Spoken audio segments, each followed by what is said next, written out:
What's going on, guys? JSGC here, and we are here for another Manchester City video.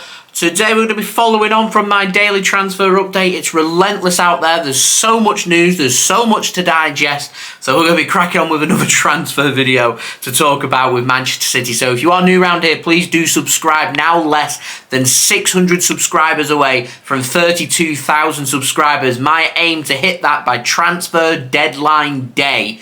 Less than 600 subs away. It's free to subscribe. I'm going to keep you up to date every single day, sometimes 2 or 3 transfer videos in a day to keep you guys up to date with all the latest involving Manchester City and what is going to be a frantic end to this window. You want to stay up to date, so do subscribe if you haven't already. Social media links, they're all in the description. Twitter, Instagram, TikTok, go and check it out in the description. Link also in the description too if you want to go and hit me up for any sponsorships for any videos or any general business inquiries through my email. Also, don't forget to leave a thumbs up. 300 likes is the aim, and do let me know your thoughts as well in the comments below. So we've had official confirmation now, typically just after I'd uploaded before, but Aymeric Laporte has left Manchester City and signed for Al Nassr over in Saudi Arabia in a deal worth £23.5 million to the transfer kitty to fund for potentially another move here for Manchester City for a midfielder in this window.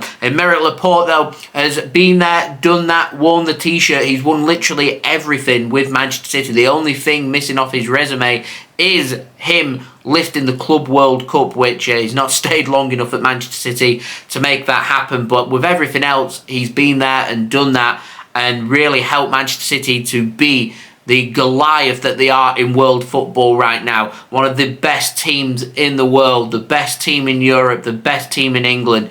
Doesn't happen without Aymeric Laporte, and so I'm sure I speak on behalf of everybody that supports Manchester City around the world when I say I wish Aymeric Laporte all the very best on his move to Saudi Arabia. £400,000 a week, tax free, is what Laporte's going to be earning. So a whopping amount of money. It's going to set him up, his family up, for generations to come. So I do not blame Aymeric Laporte at all for making that move. I don't blame any football player for going to Saudi Arabia and following the whopping amount of money that is on offer when you're offered to do the same job as you are elsewhere around the world, and someone else offers you to move there and do that job for 2 or 3 times the pay. And in particular with the amount of money that we're talking here, what footballers are earning, then you're going to take up that offer. And that's why Laporte's taken up that offer. An upcoming league in Saudi Arabia, playing alongside some world-class football players, Sadio Mane, Cristiano Ronaldo. He doesn't want to turn that opportunity down whilst earning, well, I presume here, more than double what Man City were paying him as well, tax-free too. And so, yeah, a wonderful opportunity for him. And as I said, sets up him and his family for generations to come now. And I wish Aymeric Laporte the very best for the future, and I do hope one day we will get to see Laporte back at the Etihad Stadium. We'll be able to give him a celebration that he deserves, because he has been nothing short of fantastic for Manchester City. An outstanding centre-back, a brilliant ball-playing centre-back, a typical modern-day centre-back in Aymeric Laporte, and he is just... he's been brilliant. He's been a cracking signing for Manchester City, and I'm sad. I really am sad to see him leave Manchester City. He's a player that provided competitive competition for our defence, can play on the left-hand side, can play left-back, can play right through the middle, at the heart of the defence as well. As I said, brilliant with the ball. Al Nassr have picked themselves up a fantastic player. I am amazed for the price that Man City have accepted, £23.5 million. I'm amazed that there isn't more interest in Aymeric Laporte from around Europe, that teams were pushing really hard to make that transfer happen. I'm amazed. I am absolutely amazed that that has been the case. But as I said, everyone else in Europe's loss is Al Nassr's gain. And I think the team that's lost out the most here is Manchester City, losing a brilliant player in Aymeric Laporte. I think now is the right time for him to leave, to pursue active first-team competitive football, to go and earn a load of money in Saudi Arabia as well. Fantastic. A great opportunity there for Aymeric Laporte. And as I said, wishing him all the very best. And that chapter now with Laporte being a Manchester City player closes. But it moves us nicely onto the ins, because as that chapter at Manchester City closes, another chapter is going to open up elsewhere in the Manchester City squad, and we've had more developments today on Matheus Nunes over at Wolverhampton Wanderers. Now, Rob Dawson, works for ESPN, has said that Manchester City are being encouraged by Wolves to make a second bid for Matheus Nunes. Earlier today, Man City had a bid rejected, £47 million plus £8 million in add-on, so a deal worth £55 million was immediately rejected by Wolves. Manchester City, I don't think, want to be paying too much more. Wolves are encouraging a bid here from City. They're encouraging that second bid. They're encouraging Man City to up that bid to try and maximise the amount of money that they're looking for. I'd be very surprised if Man City dip over £60 million in this transfer. I think Man City may want to try and utilise these bonuses and add-ons, and the word I'm hearing more and more, I was speaking about it on yesterday's update when I was speaking about Matheus Nunes, and it's getting mentioned again. Man City could be using some of our young players here as a little make weight in this transfer to try and break through the deadlock in discussions to find that agreement. Players like Cole Palmer, James McAtee, their names keep popping up. I think Man City are pursuing loan deals for them rather than permanent transfers.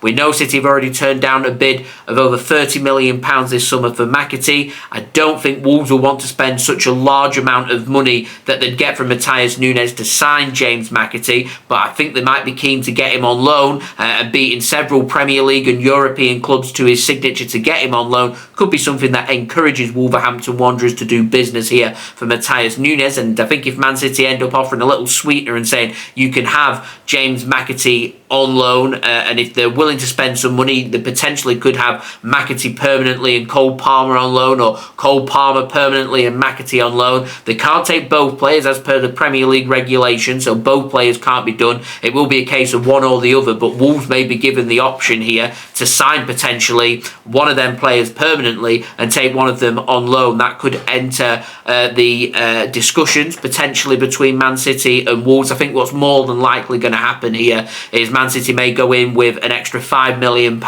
so a bid of £53 million plus £7 million in add-ons, a deal worth £60 million plus James McAtee on loan, and Wolves may seriously consider that. The one word I am hearing from Man City, though, is Man City are keen to get this deal done and get it done quickly, and as quickly as it's coming about this transfer, it can equally end just as quickly. That Man City, if they feel like they're getting ripped off and Wolves are asking for more money than what Man City are willing to pay here for Matheus Nunes, Man City are willing to walk away, which is why we're getting the links with Eze as well. There is discussions going on about Man City making a move for both Nunes and Eze to bring both players in.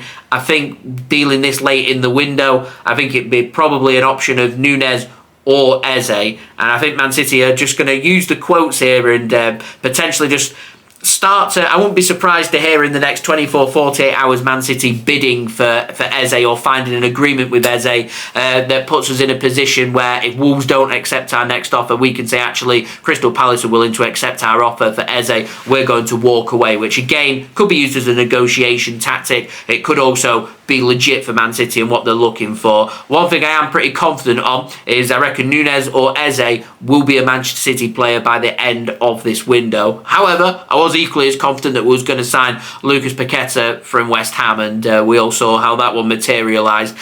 Transfers for you, but Man City clearly have the funds. It doesn't help the case that Crystal Palace and Wolves know that City were willing to spend £70 to £80 million on Paqueta. They know that we've got the funds, they know that we've got that money. The problem is both Eze and Nunes aren't worth that amount of money as of yet, but City clearly looking around that age bracket, looking at players aged 24, 25, Premier League experience to go out there and make that happen, which is why we're not being linked with the likes of Gabri Veiga, who's set to not go to Napoli now, he's set to go from Celta Vigo to Saudi Arabia in what is a pretty controversial move for a young player who's done really well in Europe and expected to push on to the next level, instead leaving Europe to go to Saudi Arabia. But I don't think Man City want to take that risk. City clearly looking towards proven Premier League players to help with a little bit of depth in their midfield and help cover the injury, the loss of Kevin De Bruyne, of course, out for 4 to 5 months with his hamstring injury. So we'll see what direction we end up going in, but things certainly warming up when it comes to Manchester City transfers. I've kept you guys up to date. It's a lot more hectic out there yesterday than what it is today. It started to quieten down. I'm keeping you guys up to date because I'm expecting either tonight or tomorrow morning Man City to announce the signing of Jeremy Doku, and then things are going to kick off again and it's going to go busy. So I feel like this is the calm before the storm. I wouldn't rule out, whilst I'm editing this and uploading this, Man City announcing the signing of Jeremy Doku. It's quiet out there. Something's happening. Jeremy Doku will be a Manchester City player. I'm confident in the next 24 hours. I wouldn't rule out within the next hour or so him being a Manchester City player. Of course, if that does happen, I'll keep you guys up to date every single step of the way with all the latest Manchester City transfer news. So if you haven't already, do subscribe to my channel. As I said, on that big push to 32,000 subscribers, less than 600 subs away, just over a week left of the transfer window. I want to hit that by the end of this transfer window, so any help towards that would be much appreciated. It is free to subscribe. Also, don't forget social media links. They're in the description below and slide across at the bottom of the screen if you want to go and follow me on my Twitter and Instagram. Email also in the description too if you want to hit me up for any sponsorships for any videos or any general business inquiries. TikTok link also in the description if you want to go and follow me on there. Also, don't forget, leave a thumbs up. 300 likes is the aim. Any help towards that would be much appreciated. And finally, do let me know your thoughts in the comments below. And I'll see you all again tomorrow for the next daily Manchester City transfer update. And going to be doing the transfer show tomorrow for you guys to look forward to as well. So do stay tuned for that bit of live stream, a bit of fun, 20-25 minutes. We talk all things City, all things transfers. So got that to look forward to. So I'll see you then. So I've been JSGC. Thank you everyone for watching. I hope everyone is safe and well. Peace. Ciao for now.